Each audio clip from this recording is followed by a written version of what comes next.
Sports Night in Auburn, we have coverage of Auburn football's big win against Arkansas this past weekend, along with men's basketball highlights from reporter Vince Wolfram. And don't forget about women's basketball. We have that too, as well as updates on women's volleyball and equestrian. Stay tuned for all that and more. Sports Night in Auburn starts right now. Auburn, Alabama, the best atmosphere in all of college sports. He drives and slips. Welcome to Sports Night in Auburn. Gone deep to the left. Welcome to Sports Night in Auburn. Sideline. Going to the end zone. Welcome to Sports Night in Auburn. And welcome back to Sports Night in Auburn.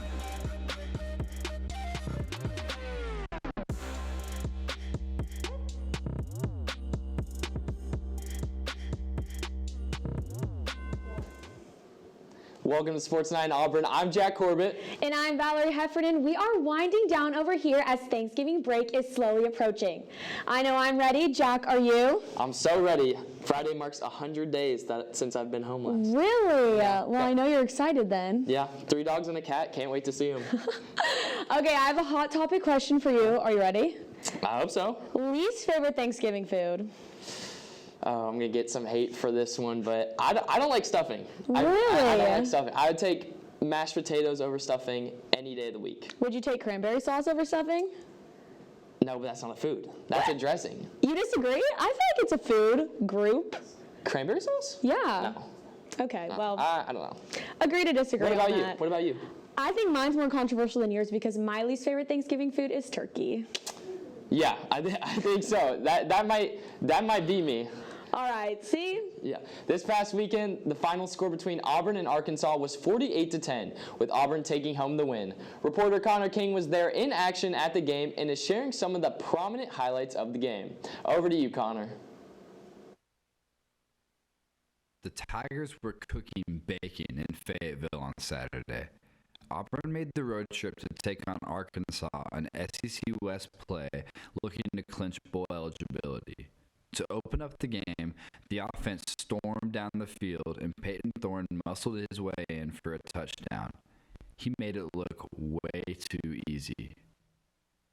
Only a couple of minutes later, Arkansas punts Keontae Scott, who takes it to the house for a 74-yard touchdown. If you ask me, that's a SportsCenter top 10 highlight right there. As if that wasn't enough for the opening quarter, Peyton Thorne throws a touchdown to tight end Rivaldo Fairweather, putting the Tigers up 21-3 to end the first quarter.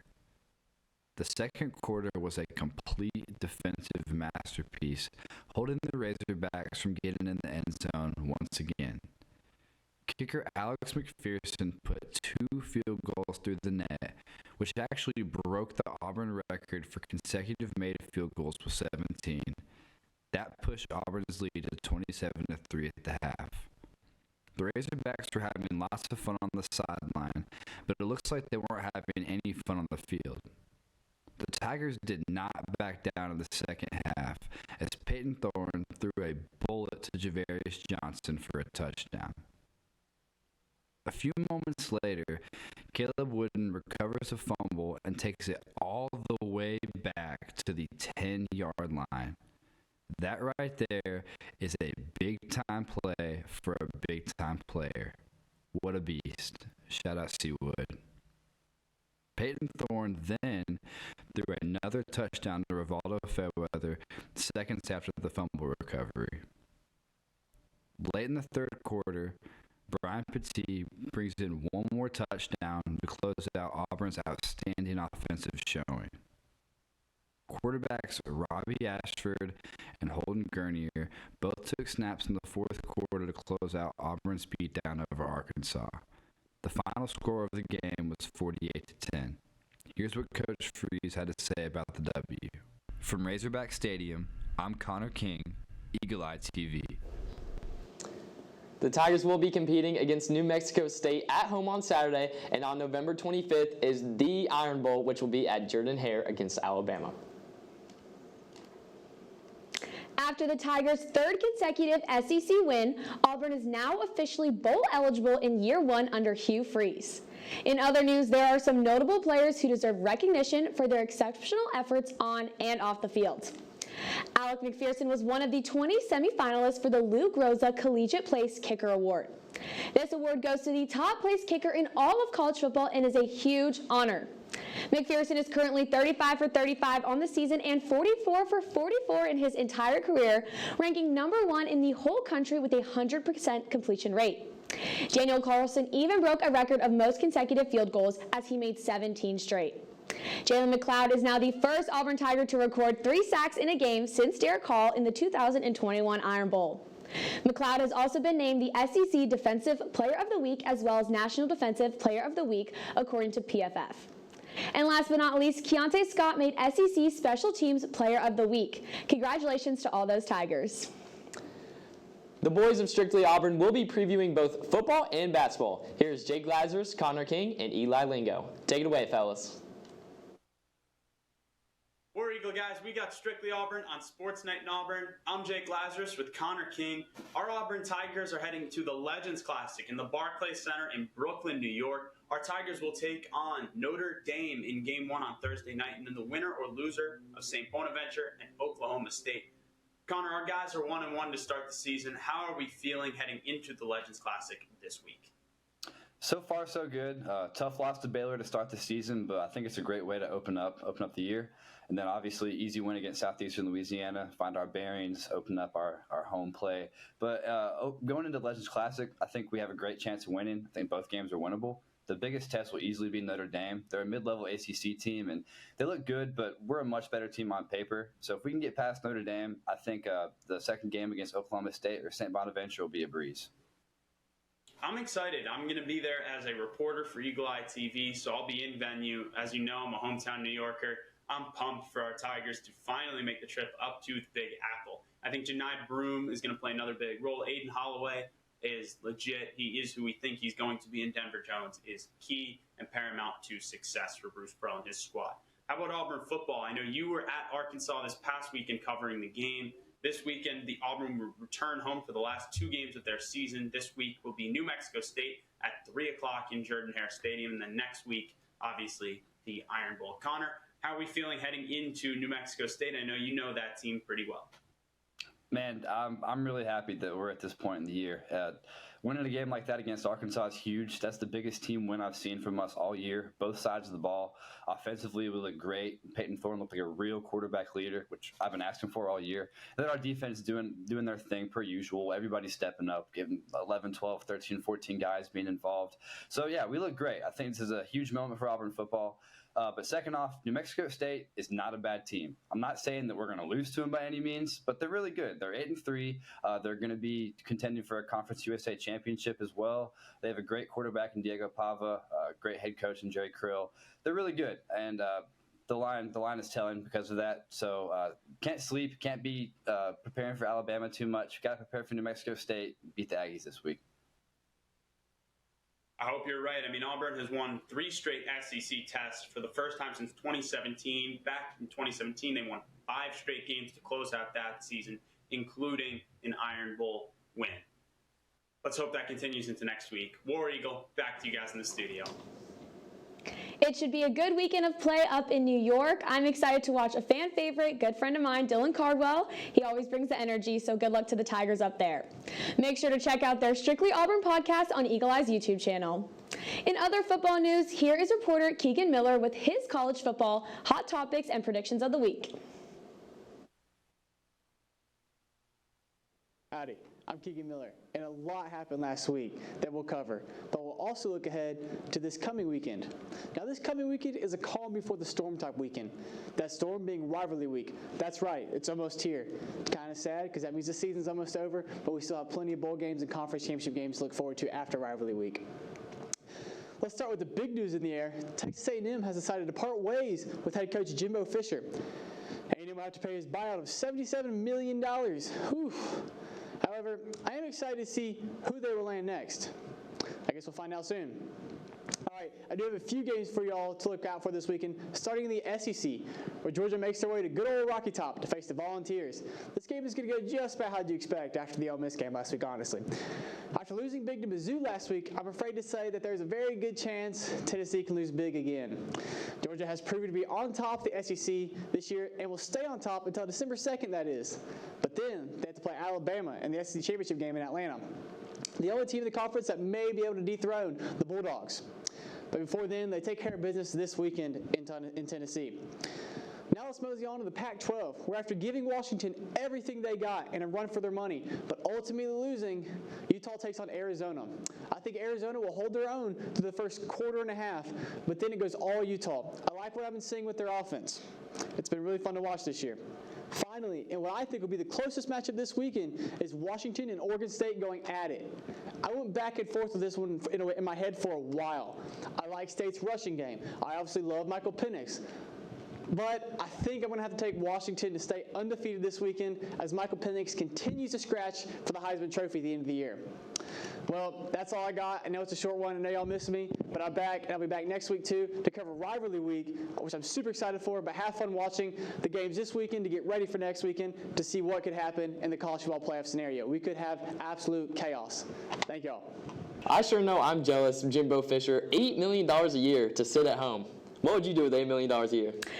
You know what? I would probably sit at home as well, so can't blame them. Yeah. Well, I'm sure there will be more great plays this upcoming weekend across the college football world. And talking about the new college football playoff predictions, here are reporters Micah Farmer and Paige Hunter. Heading into Pick 6, this week's CFP rankings come out at a little bit later time, so we're going to give you guys our predictions based on last week's rankings and team performances. And let's be honest, the rankings shouldn't change that much because all these top 6 won. They shouldn't. So we should see the rankings be pretty similar. Ohio State, Georgia, Michigan, Florida State, Washington, Oregon, for those of y'all that need a refresher. So that's where we sit right now. But what we think it's going to be at the end of the season is Georgia at 1 after going undefeated and winning the SEC. Michigan at 2 after going undefeated and winning the Big Ten. Florida State at 3 after going undefeated and winning the SEC. Oregon at 4 after avenging their only loss of the season versus Washington and being Pac-12 champions. Texas in at the 5 as a one-loss Big 12 champion. And then Ohio State all the way down to 6 once they figure out Kyle McCord's not good in a big game. I think they just need to hire you, Micah, because this is really good. And if this doesn't end up being the final 6, I don't know what will be, honestly. Because, I mean, if you look at all these teams and where they stand right now, and I think just the big game for us is the Washington, if Washington-Oregon ends up happening, and that's then the game. Yeah, those are your potential flips. If Ohio State beats Michigan, Ohio State will be in there. Michigan will drop out. Obviously, if Washington wins, they would be an undefeated Pac-12 champion, so they would be in as well. I think Texas does have a path. It's going to take a little bit of chaos, maybe some bad performances from Georgia. I think that's the only way Texas gets in is if Alabama beats Georgia. Then you would have Alabama and Texas, both conference champions with identical records, and Texas with the head-to-head win. So that's how I could see Texas sneaking in. I don't really see a path for Alabama at this point. No, I don't really either. But conference championships are going to have a big effect on the top 6 and who ultimately ends up making the playoffs.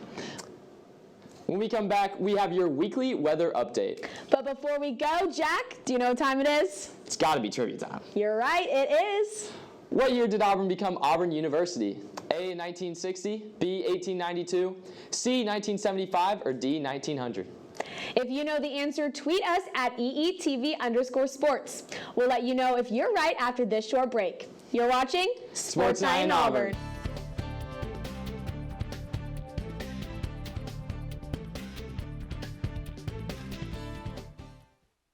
Good evening, y'all. I'm Albert Osorio, and here's y'all's weather report of the week. Auburn football is back home after their 2-week trip from Vanderbilt in Arkansas. They will get some training against New Mexico State this Saturday at 3 p.m. Expect mostly sunny to partly cloudy skies with a high of 69 and a low of 46. Then a week after, it's the biggest football game of the year as the Tigers will take on their biggest rival from the other side of the state in the Iron Bowl. The Alabama Crimson Tide will face the horrors of the Jordan-Hare Stadium on Saturday the 25th at 2:30 p.m. There will likely be partly cloudy skies with a high of 59 and a low of 40. That's all I have for the weather report of the week. I'm Albert Osorio, and you're watching Sports Night in Auburn.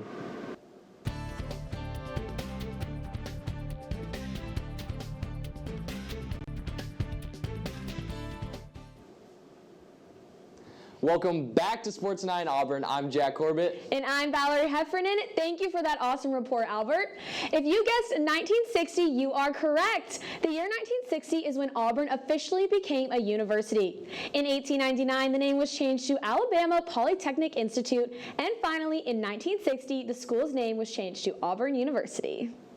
Did you know that? I didn't. I actually didn't. I got to research my Auburn history here. See, you learn something new every day.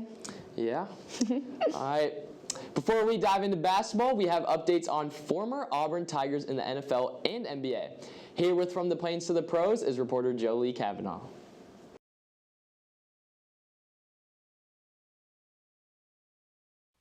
This is From the Plains to the Pros. I'm Joleigh Cavanagh here with updates on former Auburn Tigers in the NFL and NBA. We had yet another jam-packed weekend, however this time with some great plays rather than injuries. So let's get started. Starting things off with Thursday night football, the Carolina Panthers took on the Chicago Bears, with the Bears stealing the win 16-13. However, on Carolina, two former Tigers played. First up, Derek Brown delivered a great performance. He recorded 10 total tackles, including 9 solo and 2 tackles for loss, as well as 2 quarterback hits. Then, the rookie Leota had his best game yet. He had 3 total tackles, including 2 solo, and was officially moved up to the Panthers' 53-man roster from the practice squad. Speaking of the practice squad, wide receiver Shedrick Jackson made his first NFL play, but it wasn't a catch. After being elevated from the Bengals practice squad on Saturday, Jackson recorded a special teams tackle on Texans Tank Dell on the Bengals' third punt of the first half. He was placed back on the practice squad on Monday. Also making a tackle on special teams, Chargers long snapper Josh Harris recorded his 3rd tackle on the season. On the first play of the game, the Lions defense led the Chargers to a 3-and-out. However, Harris came in and made a play. After the Chargers punted at 58 yards, Harris tackled Lions punt returner Khalif Raymond before he could make a run out of it. Over in Las Vegas, the Jets and Raiders went head-to-head on Sunday Night Football, with 2 Tigers having solid performances. On the Jets, it was linebacker Jamien Sherwood. He had 7 total tackles, including 5 solo, and also had 1 pass defended and a forced fumble. It was the Chargers' first down, and the Jets were down 4 points with only 6 minutes left in the game, and Sherwood was able to tackle Raiders running back Josh Jacobs to force the fumble. This led to a Jets recovery, with Sherwood giving his team another chance to score and win the game. However, the Jets did not win, losing to Las Vegas 16-12. Contributing to that win was none other than Daniel Carlson. He had 10 points on the night with a 100% completion rate. He made 3 field goals of 40 yards, 41 yards, and a long field goal of 54 yards. Next, there were 4 players who were questionable coming into the week with injuries, but were active and competed. Starting in Germany, the Colts took on the Patriots, and for the first time in 5 games, offensive tackle Braden Smith played, and he played well. In his first game back from injury, he allowed 0 sacks. Then, over in Tampa, both Roger McCreary of the Titans and Jamel Dean of the Buccaneers came back from injury.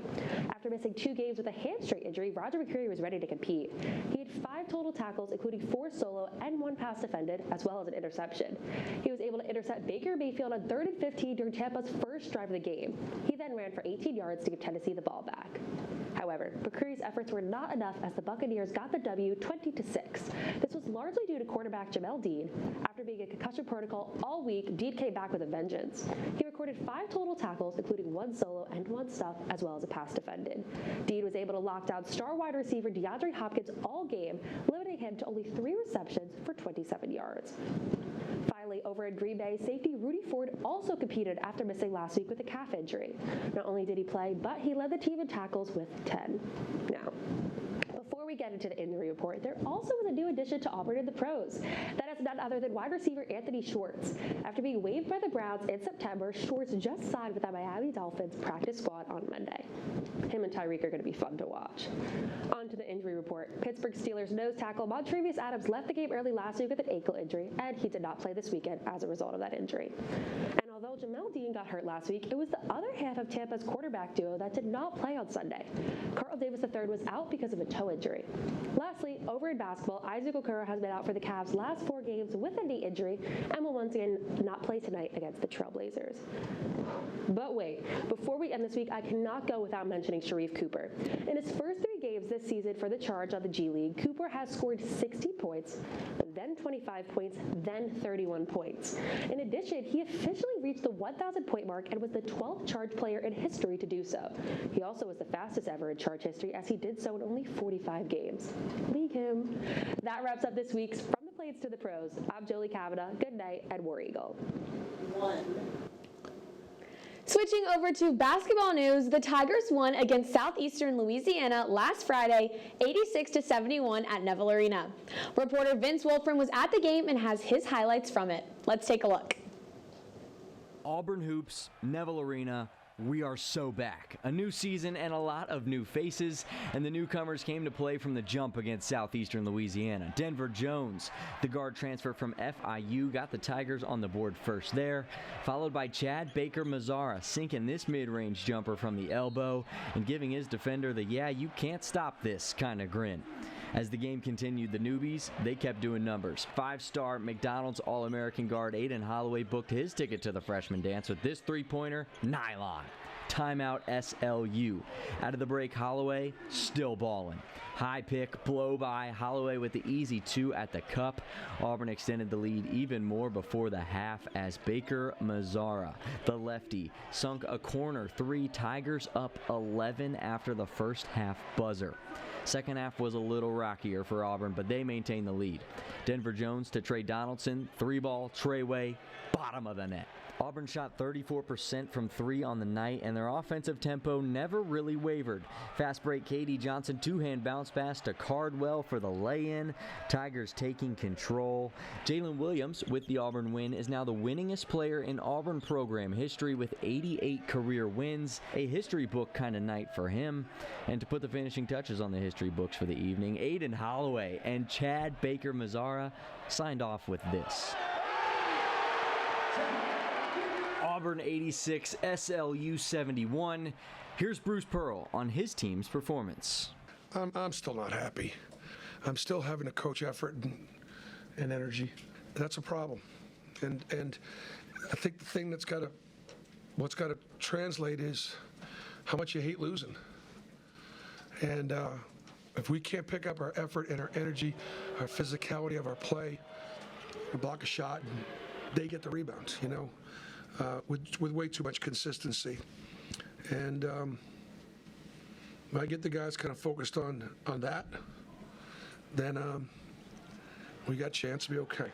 Auburn moves to 1-1 on the year and travels to Brooklyn next to face the Notre Dame Fighting Irish. For Eagle Eye TV, I'm Vince Wolfram. Auburn basketball will be at the Legends Classic at Barclays Center in Brooklyn, New York versus Notre Dame tomorrow, and Oklahoma State or St. Bonaventure will be next on Friday, November 17th. Auburn basketball was on fire this week as Aiden Holloway earned SEC Freshman Player of the Week honors. Graduate forward Jalen Williams is now the winningest player in Auburn history with 88 wins, passing Allen Flanagan, Anthony McLemore, and Scott Pullman.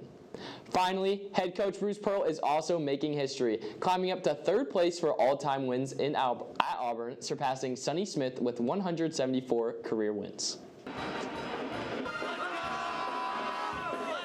Auburn basketball is finally back in Neville Arena as the 2023-24 squad took the court for the first time tonight, hanging 102 points against Auburn University Montgomery. The team started by going back and forth, with the lead being changed 4 times through the first 8 minutes. The Warhawks would find themselves in foul trouble early and often, leading to Auburn spending over 8 minutes in the double bonus during the first half. The fouls kept coming, and as a result, Auburn went into halftime up 20. When it was all said and done, Auburn had attempted 43 free throws to AUM's 27. It was the new guys getting it done, with transfer guard Denver Jones leading the team in scoring with 18 points. Jones proved that he will be the 3-and-D guy for Auburn, as 8 of his 9 shots came from beyond the arc. Man, it felt good being out there in front of the Auburn family tonight. I used to always ask, returners how the jungle is. They told me it's crazy. I got a little bit of taste of that tonight, and it was real exciting for me. Chad Baker-Mazzara and Chaney Johnson were not going to let Jones have all the fun, scoring 15 and 14 points respectively. with Mazzara going a perfect 9 for 9 from the charity stripe. To be honest, I was really excited the whole day. Even last night, I couldn't fall asleep, to be honest. Just really excited because the older guys been talking to me about how the jungle is crazy. I feel like tonight we got a little bit of that. So overall, it was just great to be out there and be representing Auburn. The Tiger faithful will have to wait to see Aiden Holloway in action, as the McDonald's All-American was a scratch from the lineup with an ankle injury. Janai Broom also left the game after just 3 minutes of action following a collision under the basket. Here's what head coach Bruce Pearl had to say about the Broom injury. A little bit of pinch in his rotator cuff. That's kind of right now what it looks like. And he should be okay. The Tigers will tip off the regular season November 7th when they travel to Sioux Falls, South Dakota to take on the Baylor Bears. This has been Colin Beiersdorf reporting for Eagle Eye TV. Crossing over to the women's side, the Tigers took on Louisiana last Thursday and won 60-54. Reporter Joleigh Cavanagh is giving us an exclusive look at the game. Let's take a look. Auburn women's basketball got their second win on the season Thursday night in Neville Arena when they took down Louisiana. Last season, the Auburn Tigers defeated Louisiana with over 40 points. This season was a close matchup with Auburn defeating Louisiana 60-54. The team didn't start off too hot in the first quarter, only scoring 4 points compared to Louisiana's 14 points. All 4 of those points came from freshman Savannah Scott, with the Tigers going 2 for 14. To end out the first quarter, the Raging Cajuns even hit a buzzer beater, which only hyped them up more. Though Auburn was able to score more in the second quarter, they could not grab the lead. Louisiana put up 11 to round out the half, with the Tigers scoring 12. Honesty Scott Grayson and Sydney Shaw both had 3-pointers to lower Louisiana's lead from 10 to 9 going into the half. The second half is where things really got going. The Orange and Blue put up 21 points, nearly doubling Louisiana's 11. Coach Harris spoke out after the game about the importance of starting off strong in the third quarter and finishing out in the fourth quarter. We were playing fast and kind of out of control early, and then I thought we were in a hurry. We were rushing shots. We were not getting the ball inside like we wanted to, and that was our game plan. And then I thought it starting in the second quarter, and especially in the second half, we got the ball inside. We ran our stuff, and we got better shots. Taylor Collins was a standout in the third quarter, leading her team with 9 points. Freshman Savannah Scott followed her up with 6 of her own. And finally, it was time for the fourth quarter, and you could feel the excitement in Neville Arena, with Auburn finally leading 37-36. The Raging Cajuns tried to take the lead back all quarter and fought hard, but the Tigers were able to maintain the lead the entire time. Back-to-back 3-pointers from Honesty Scott Grayson sealed the deal. Then a final layup from McKenna Eddings put the nail in the coffin for Louisiana. In just her second collegiate game, freshman Savannah Scott led the Tigers in points with 16. Veteran Honesty Scott Grayson followed her up with 15. Next up for the Orange and Blue, they would travel all the way up north to New Jersey to take on Rutgers on Sunday. For Eagle Eye We'll see where it goes. I'm Joleigh Cavanagh. In other news, the Tigers took home another win at Neville against Rutgers 76-56 last Sunday. Auburn head coach Johnny Harris credited the win of the game to the team's ability to be so connected with one another. Coming up, women's basketball will be at home versus California this Friday, and soon after they will be competing against UCF next Monday and Alabama A&M next Sunday. Coming up next, reporter Paige Hunter is breaking down her top 3 plays of the week when it comes to football and basketball. Over to you, Paige.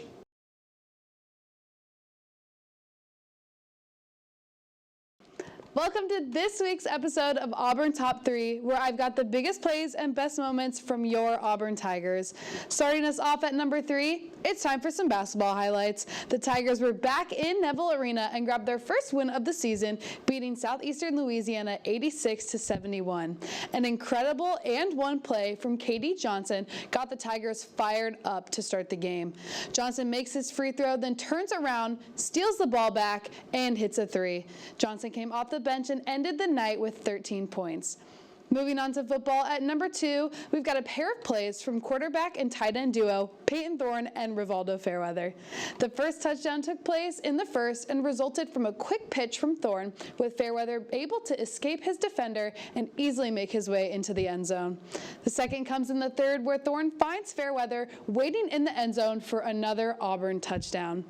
And at number 1 is a 74-yard punt return by Keontae Scott. No defender can stop Scott as he gets the punt and maneuvers his way through the field into the end zone, continuing Auburn's hot start to the game. The Tigers beat Arkansas 48-10, earning them bowl eligibility. That's all for this week. I'll see you next time for more highlights from your Auburn Tigers. Back to you guys. Coming up, we have you covered on the latest updates from women's volleyball, cross country, track and field, baseball, and equestrian. But first, Valerie, what time is it? You know what time it is. It's trivia time. Who is Auburn's career leader in rushing yards? A, James Brooks, B, Joe Cribbs, C, Bo Jackson, or D, Cadillac Williams? Be sure to tweet us at EETV_sports with your guess. This is Sports Night in Auburn. We will catch you after this short break.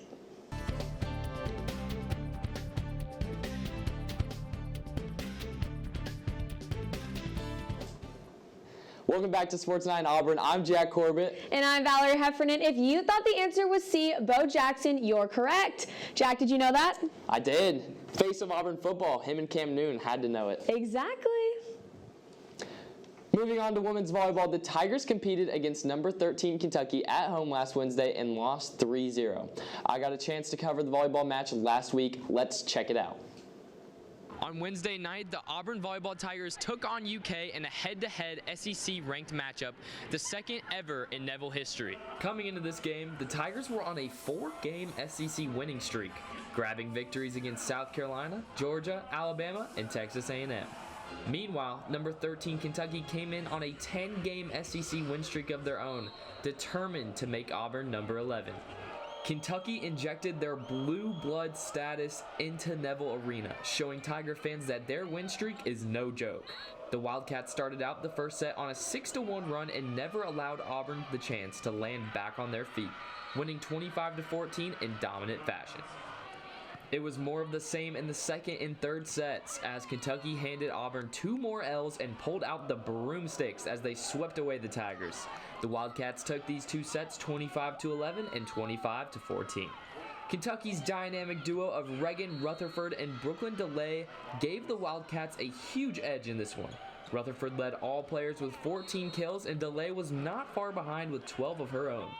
Emma Grom added 38 assists for Kentucky in another display of why she might be the best passer in college volleyball. Inexperience and inconsistency defined Auburn's loss tonight. Although vets Bella Bell and Kyla Swanson shined, the rest of the Tigers struggled to generate any momentum. Here's head coach Brent Crouch with more. I thought some players probably underperformed here and there, some of the young ones. But we are on this journey to kind of get where Kentucky and Arkansas are. And the main area that we've got to improve in is just general ball control stuff. Players that I think, played the best were the oldest on our team, Kyla and Bella. And we still got some youth and we still got some growing pains. But it's nothing to panic about. They're a really good team. But it doesn't feel good to lose, right? It never does, and it doesn't for them either. Final from Neville, Kentucky 3, Auburn 0. Coach Brent Crouch heads back to the drawing board with his Tigers before they head to Columbia, Missouri this Sunday to take on Mizzou. For Eagle Eye TV, I'm Jack Corbett. Last Sunday, the Tigers lost again, falling to Mizzou 3-1. Madison Shear and Belle Zimmerman were ecstatic to play in their home state as Shear began the game putting down 3 kills. Auburn's back row defense and in-system offense had a hitting percentage of an even .500, which caused Missouri to take the win in the first set. Kyla Swanson also had a career-high 10 kills, and she and Shear totaled 6 kills in the frame, resulting in Auburn's best offensive output of the afternoon. Women's volleyball is currently playing against Mississippi State, and the Tigers will also be at home on Sunday as they take on the Tigers of LSU. Next Friday, the Tigers will go against Arkansas at home as they celebrate Senior Day for their last regular season game in Neville. Over to equestrian, the number 2 ranked Tigers closed up their fall season in the Lone Star State over the weekend. Unfortunately, Auburn could not end on a high note as the team lost both of their matches over the course of Friday and Saturday. First on Friday, the Tigers fell to the number 4 Texas A&M Aggies 11-9. Then the next day, looking to bounce back, Auburn battled Southern Methodist University. The Orange and Blue, however, could not get lucky in Texas. The number 3 ranked Mustangs defeated Auburn 12-8. These 2 losses end Auburn's fall season, with the spring season picking back up in February. But wait, we aren't done. There is a high note here. Although the team ended in defeat, Isabella Tesmer and Brooke Jolstad shined. Senior Isabella Tesmer was named SEC Reigning Rider of the Month for October, and freshman Brooke Jolstad earned the honor of SEC Horsemanship Rider of the Month. These recognitions come as firsts for both riders. Tesmer went 4-0 and Jolstad went 3-0 in October. Their performances helped Auburn finish October undefeated and beat 4 top 10 opponents. Running on over to cross country, the 2023 season concluded on Friday. The Tigers competed at the NCAA South Regionals over in Gainesville, Florida. The men's team had their best finish at the South Regional since 2017 with a 7th place finish. The women's team landed in 9th. Junior Ryan Cavanagh led the Tigers with a 12th place finish individually for the men, and sophomore Janae Kutsea led the women's individuals with a 26th place finish. The teams waited for the NCAA selection show that took place on Saturday to see if they qualified for the NCAA championships. Sadly, the men and women's teams did not make berths, and even after qualifying for nationals last year, Ryan Cavanagh was not selected to compete by the committee. On a lighter note, the baseball team hosted their annual Fall World Series over the last week. With 4 games scheduled, it was Auburn versus Auburn, with the orange team going head-to-head with the blue team. Game 1 took place on Thursday, ending in a stalemate with a score of 0-0. The next 2 games, however, was the blue team's time to shine. The blue team won Game 2 7-3 and then was able to clinch the series on Sunday, beating the orange team by just 1 run with a final score of 8-7. The Tigers ended their fall season with Game 4 of the World Series last night. The orange team did not let the blue team complete the sweep and won the last game 10-5. In other baseball news, the SEC announced Auburn's permanent baseball opponents on Thursday. With Texas and Oklahoma joining the SEC, this decision has been a long time coming. It was revealed that the Tigers will take on Alabama and Georgia each year, keeping the rivalries alive. Although men's golf finished their fall play last week, 2 golfers were recently named to the 2024 watch list for the Fred Haskins Award. The Fred Haskins Award is given annually to the most outstanding men's college golfer. Junior Brendan Valdez and freshman Jackson Cavanagh were the 2 who were honored. Valdez currently ranks 2nd in the SEC with a 69.08 scoring average, and in his first semester of college, Cavanagh has already earned the honors of SEC Freshman of the Week and SEC Golfer of the Week. Next, I have more good news for Auburn fans. Last Wednesday, November 8th, was fall signing day for upcoming student athletes, and Auburn had a great turnout. 61 athletes from 10 different sports signed national letters of intent, committing themselves to compete for the Tigers in the near future. Men's basketball signed Tahid Pettiford, a 5-star recruit and the number 2 point guard in the 2024 class, and Jakai Howard, a 4-star recruit and the class of 2024's 20th ranked forward. Women's basketball also signed 2 players, Jordan Hunter, the number 1 prospect in Alabama according to Hoop Scene, and Sierra Daniels, daughter of former Auburn basketball players Marquise Daniel and the late Shayna Askew Daniels. Gymnastics, men and women's tennis, men and women's golf, softball, equestrian, and men and women's swim and dive also added many new recruits. Here's the full list of all the new signees. Welcome to the Plains. Before we close out tonight's show, be sure to look out for Auburn's swim and dive team, as the number 10 men and number 18 women will compete at the UGA Invite in Athens, Georgia, starting on Thursday. Well, that is all we have for you guys tonight. Be sure to follow our Instagram at EagleEyeTV_sports. Also our Twitter at EETV_sports. What a great show tonight. I'm Jack Corbett. And I'm Valerie Heffernan.